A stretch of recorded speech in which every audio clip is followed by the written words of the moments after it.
ৰই মনুষ্য জনমে ধৰ্ম অৰ্থ কাম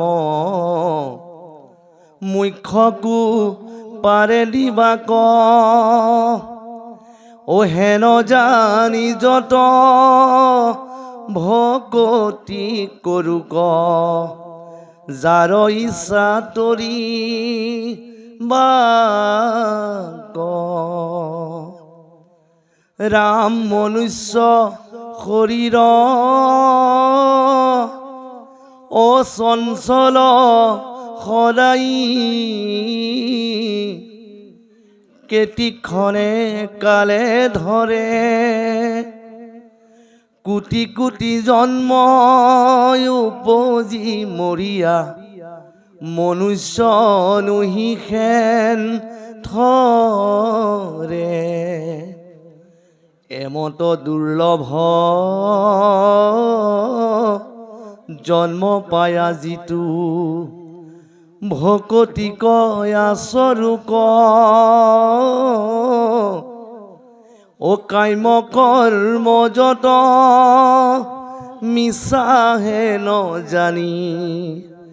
তাক বাঞ্ছা নকৰো ক ৰাম বিষ্ণুৰ চৰণ স্মৰণত পৰে পুৰুষৰ লাভনাই যিমান শকতি হৰি সুমৰুক মনুষ্য জন্মে সদায় ৰাম সমস্তৰে প্ৰিয় সুহৃদয় আত্মা জগতৰে পিতা মাতা হেন জানিয়ান বিষয় এৰিয়া হৃদয়ে হৰি ক চিন্তা ৰাম বুলিবা ভাগ্যৰ উদ্যম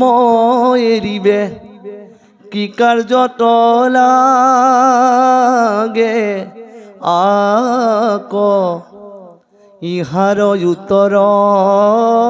শুনা নিৰন্তৰ দৈত্য শিশু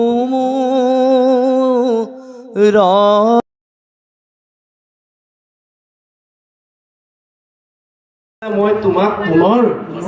পূৰ্ব ৰাজ্য প্ৰদান কৰিব পাৰোঁ তুমি তাত গৈ ৰজা হৈ তুমি মোৰ নাম লৈ পিছৰ জন্মত তুমি মোৰ স্থানলৈ তুমি আহিব পাৰিবা এই বুলি কোৱাৰ লগে লগে তেতিয়া মৎস্যকুণ্ড ৰজাই পুনৰ ক'লে হে প্ৰভু মোক আৰু বিষয় ভোগ নালাগে বিষয় ভোগটো হৈছে ক্ষণস্থায়ী গতিকে তুমি মোক তোমাৰ স্থানলৈ লৈ যোৱা এই বুলি কোৱাৰ লগে লগে তেতিয়া প্ৰভু ভগৱানে কৈছে গতিকে তুমি এই পাপবিলাকৰ কাৰণে তুমি পুনৰ স্কন্দ ভাগৱতত কৈছে বোলে অন্তকালে হৰিস্মৰে যিটো ভাগ্যৱন্ত তাহাৰ মহিমা কোনে কহি পাৱে অন্ত গতিকে জন্মৰ পৰম লাভটো কি কৰিব লাগিব আমি ভগৱন্তৰ যদি আমাৰ মুখৰ পৰা ৰাম নাম হয় কৃষ্ণ নাম হয় অন্তিম সময়ত স্মৰণ হৈ যায় কৃষ্ণক এই অভ্যাসটো আমি কৰিব লাগিব সেইকাৰণে আজি আপুনি মই অভ্যাস কৰি আছো এইটো এটা অভ্যাস চলি আছে আমাৰ ৰামকৃষ্ণ নাম অভ্যাস কৰি আছে গীতাত অৰ্জুনক কৈছে হে অৰ্জুন মোৰ নাম কীৰ্তনত অভ্যাস নাই যাৰ বোলে লোকে সোমৰাইলেও মুখে নাহে তাৰ বোলে মোৰ নাম কীৰ্তনত যদি অভ্যাস নকৰিবা অন্তিম সময়ত কোনোবা যদি তোমাক বোলে সোমৰাইও দিয়ে ৰাম কক দেউতা কৃষ্ণ কক দেউতা আপুনি বেছি টাইমৰ আলহী নহয় আপুনি যাব আৰু এতিয়া তথাপিও বোলে তেওঁ ৰাম নাম ল'ব নোৱাৰে কৃষ্ণ নাম ল'ব নোৱাৰে কাৰণ তেওঁৰ অভ্যাস নাই গতিকে আজি এইটো এটা পঢ়াশালী চলি আছে আৰু ইয়াৰ প্ৰিন্সিপাল হৈছে সকলো আপোনালোক ভকত। অধ্যক্ষ কোন বোলে, না উপাধ্যক্ষ কোন বোলে ভকত, হয়নে বাৰু? আপোনাৰ ভকতহে অধ্যক্ষ। গতিকে এই পঢ়াশালীটোত বোলে ভালকে যোনে পঢ়িব, জ্ঞান ল'ব, সেইজন বোলে অন্তিম সময়ত ভালকে ডিভিজন লৈ পাছ হ'ব। আৰু যদি বোলে অকণমান পিলিং পালাং কৰি থাকিব, তেনেহ'লে ঔ হৰি ঔ ৰাম বোলে তেওঁ নম্বৰ কম পাব। গতিকে আমি সকলোৱে পঢ়ি আছোঁ এই পঢ়াশালীটোত, দেই বাপ। আপুনি নাভাবিব যে তাঁতী বাপ বোলে অধ্যাপক হয়, বোলে তাঁতী বাপো পঢ়ি আছে ইয়াতে বোলে। কাৰণ ভগৱান কৃষ্ণই কৈছে, মই তিনিজন ব্যক্তিৰ হৃদয় এৰিব নোৱাৰোঁ। বোলে কোন তিনিজন? বোলে সেই তিনিজন মোৰ সমান, বোলে কম বেছি নহয়, সমান। ভক্তিটো সমান, দেই বাপ। ভক্তিটো এনেকুৱা বস্তু, বোলে কলপাত কটাজনে যিমানটো পুণ্য পাব, দেই বাপ, নাম গোৱাজনো সেই একেই পুণ্য পাব। ঔ হৰি ঔ ৰাম। আপুনি নাভাবিব বোলে মই কলপাত কাটিবলৈ দিছিলে, বোলে অকল মোক বোলে কলপাত কাটিবলৈ দিয়ে, ৰান্ধনীয়ে দিছে মোক। হা, বোলে অকল ৰন্ধনৰ কামটোৱে মোকেই দিয়ে, বোলে মোৰ একোৱেই পুণ্য নহয়, বোলে না মই ভাগৱত শুনিব পাওঁ, না মই বোলে ভকতৰ সংগত বহিব পাওঁ, না মই কোনোদিন শৰাই সজাব পাওঁ, অকল বোলে মোক ৰন্ধনতে লগাই থাকে। তেওঁ যদি এইটো ভাবি লয়, তেনেহ'লে এইটো ভুল। ভুল এইটো কাৰণে ভগৱান কৃষ্ণই কৈছে, বোলে ধৰ্মে পৃথিৱীৰ আগত কহিলা, মহাভাগৱত ধৰ্ম, মুকুতি সুখৰ কেৱল আশ্ৰয়, জানা মাধৱৰ কৰ্ম। যিকোনো কাম মাধৱৰ হৈ আছে ইয়াত। বোলে কোনোবা যদি ধূপটো জ্বলাইছে আমাৰ মনটো বৰা বাপ, সেইটোও মাধৱৰ কৰ্ম, বুজিছেনে বাপ? গতিকে চব কৰ্ম, ভগৱন্তৰ কৰ্ম কেতিয়াও ক্ষয় নহয়, পাৰিলে বাঢ়িহে যায়, বৃদ্ধি হৈ যায়। ভগৱন্তৰ ওচৰত যদি আপুনি দুটকাও এটা দি দিছে বোলে, এটা সময়ত আপোনাৰ 2 গুণ 10 গুণ হৈ যাব বুলি কৈছে। সেইকাৰণে ভকতে কি কৰে, যিমান ধন অৰ্জন কৰে তাৰ 100 ভাগৰ ভিতৰত 5% হ'লেও ভগৱন্তৰ চৰণত অৰ্পণ কৰে। কাৰণ ভগৱন্তৰ ওচৰত কিহ অৰ্পণ কৰে? ধৰ্মত লগাই। কি কাৰণে? যাতে ধনৰ সৎ ব্যৱহাৰ হওক, ঈশ্বৰৰ ওচৰত অৰ্পণ কৰিলে। কিছুমান মানুহ কিন্তু এইটো নকৰে, তাৰ বিপৰীত। পাৰিলে আৰু বেংক বেলেঞ্চটো আৰু বঢ়াই ল'ব খোজে, পাৰিলে আৰু কাৰোবাক ঠগাঠগি কৰি ঘুচ চুচ লৈ কিনি লাগিলে মোৰ বেলেঞ্চটো বাঢ়ি থাকক। কিন্তু ভাগৱতে সিদ্ধান্ত দিছে, বোলে সিদ্ধান্তই নহয় দৃষ্টান্ত দিছে, যত সাংসা ধন ধান পুত্ৰ পৰিবাৰ, মৰিলে সংগে এক ৰতিও নাযায়। এইটো খাটাং যে ৰতি বোলে এটা ৰতিও কোনো ল'ব নোৱাৰে। কাৰণ কোনোবা যদি ভাবিছে মোৰ 2 মহল বিল্ডিং আছে, মোৰ 4জন ল'ৰা আছে, 4জন ল'ৰাৰ ভিতৰত এজন ল'ৰাক ক'বচোন, বোলে তোমালোকক বোলে ইমান কষ্ট কৰি ডাঙৰ দীঘল কৰি পঢ়ালোঁ শুনালোঁ, ইমান ডাঙৰ ডাঙৰ চাকৰি দিয়ালোঁ, এতিয়াতো মই মৰিম, বোলে আহাচোন বোলে ডাঙৰ ল'ৰাটো তই মোৰ লগত মৰি যা, আহিব নেকি? ঔ হৰি ঔ ৰাম, মোৰ কি দৰকাৰ পড়েছে বলবি। মই অকণমান বাগানৰ ভাষাটো কম, বেয়া পাব নেকি আপোনালোক? হা, যেনেকৈ উদাহৰণস্বৰূপে নিজৰ আইগৰাকীও নিজৰ নহয়, নিজৰ আইগৰাকী নিজৰ নহয়। আপোনালোক মনত পেলাই দিয়ক, যদি আইগৰাকীক প্ৰেম ভাল পাই আনিছিলে, বিউটিফুল আইগৰাকীক কৈছিলে তোমাৰ অবিহনে মই জীয়াই নাথাকোঁ, আৰু তুমিও মোৰ অবিহনে জীয়াই নাথাকা, হিয়া দিয়া নিয়া, হয় না বাৰু? সেইটো কৈছিলে নহয় প্ৰেম ভাল পাই থাকোঁতে, যে তোমাৰ অবিহনে মই জীয়াই নাথাকোঁ, তুমিও মোৰ অবিহনে জীয়াই নাথাকা। এতিয়া কি কৰিবা বোলে? হিয়া দিয়া নিয়া আৰু, হয় না বাৰু? ভাল পাই আহি গ'ল, ল'ৰা ছোৱালী জন্ম হ'ল, নাতিপুতি হৈ গ'ল, হয় না বাৰু? আৰু বাপজন ধৰি লওক, জন্ম জৰা ব্যাধি আৰু মৃত্যু 4টা অৱস্থা, সুতুৰা সুতুৰি ভৈল ছাল, হয়নে বাৰু? সুতুৰা সুতুৰি ভৈল ছাল, চকুও নাকলে, শান্তি বাক নপাৰয়। সেই সময়ত মানে কথাটো মনত পৰি গ'ল বাপজনৰ, আমাৰ বাপজনৰ দেই, আমাৰ শইকীয়া বাপৰ মনত পৰি গ'ল। আইগৰাকী কৈছে, হৰি তোমাক যে মই এটা প্ৰমিছ কৰিছিলোঁ মনত আছেনে? যেতিয়া প্ৰেম ভাল পাই আছিলোঁ, বোলে কি কথা? বোলে তোমাৰ অবিহনে মই জীয়াই নাথাকোঁ,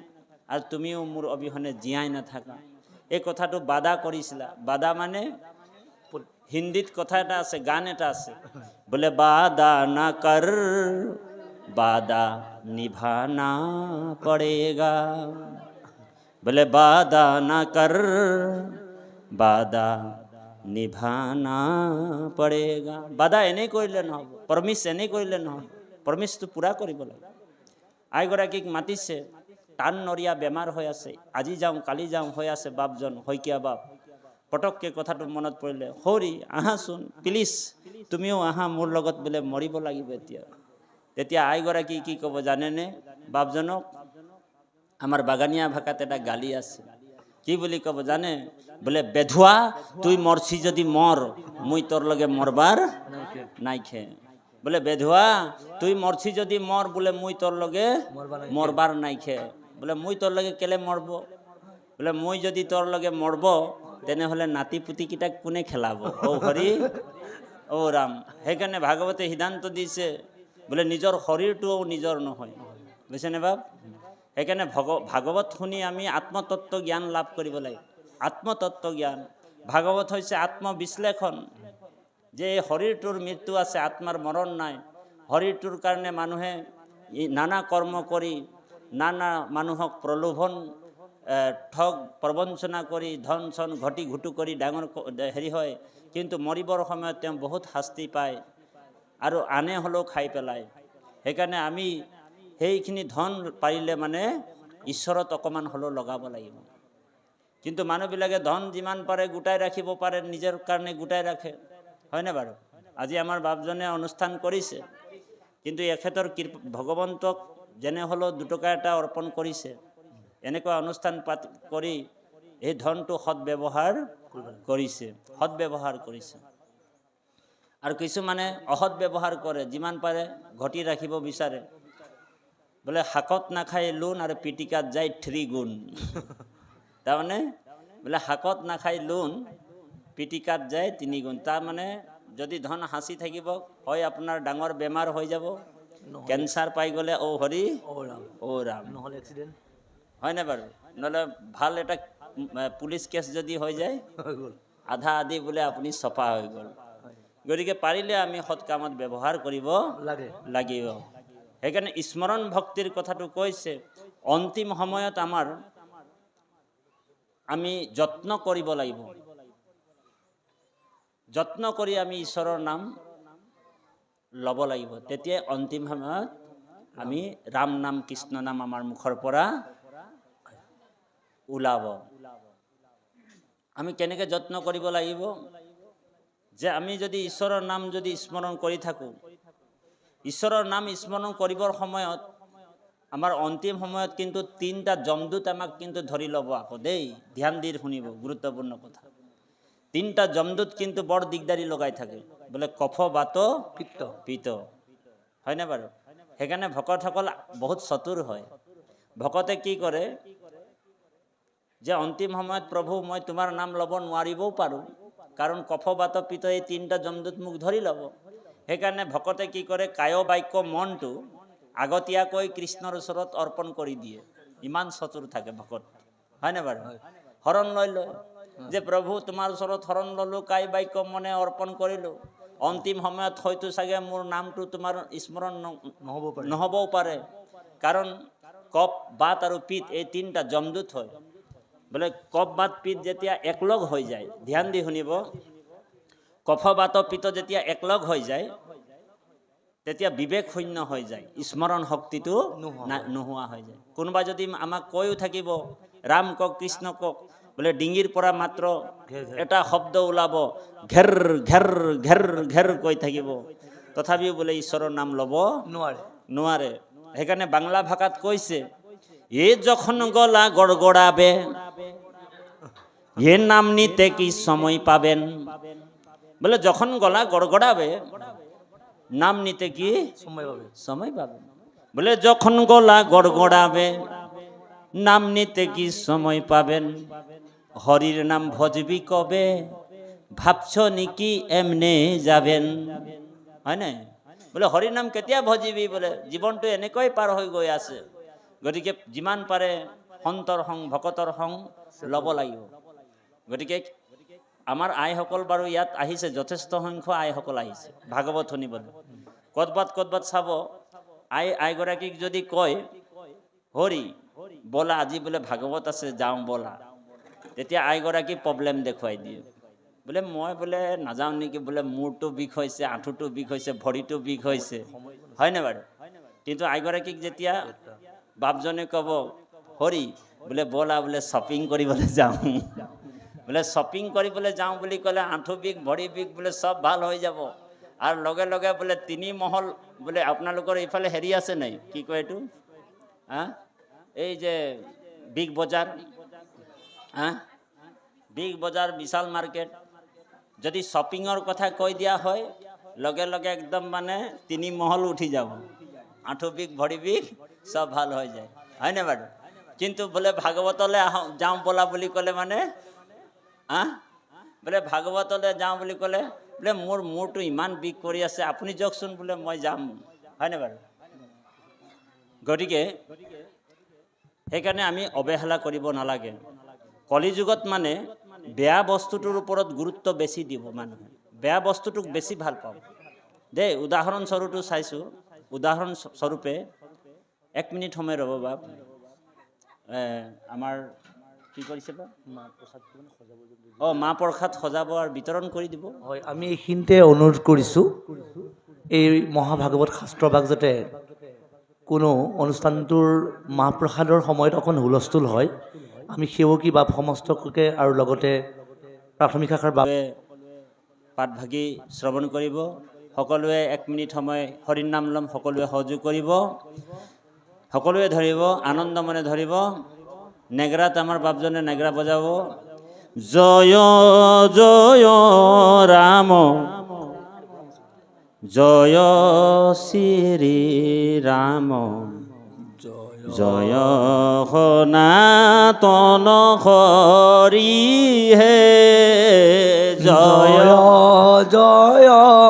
ৰাম জয় শ্ৰী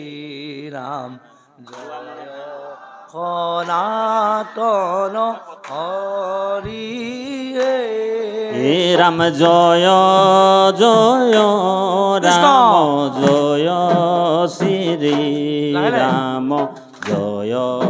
সনাতন হরি হে, জয় জয় কৃষ্ণ রাম জয় শ্রী রাম জয় সনাতন হরি রাম হরি নাম রখে বৈকুণ্ঠ প্রকাশ প্রেময়ম হৃদর নদী হে, জয় জয় রাম জয় শ্রী রাম জয়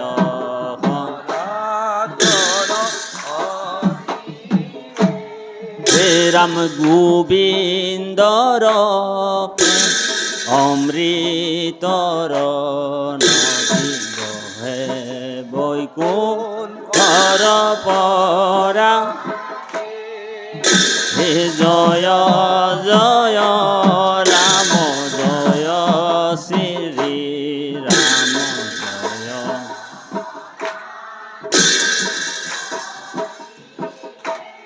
ये राम सारी पुरुषार्थ ताहारानी जरा हरि नामे মূলধারা জয় জয় রাম জয় শ্রী রাম জয় সনাতন হরি হে রাম জয় জয় রাম জয় শ্রী রাম জয় সনাতন হরি হে, রাম রাম জয় জয় রাম জয় শ্রী রাম জয়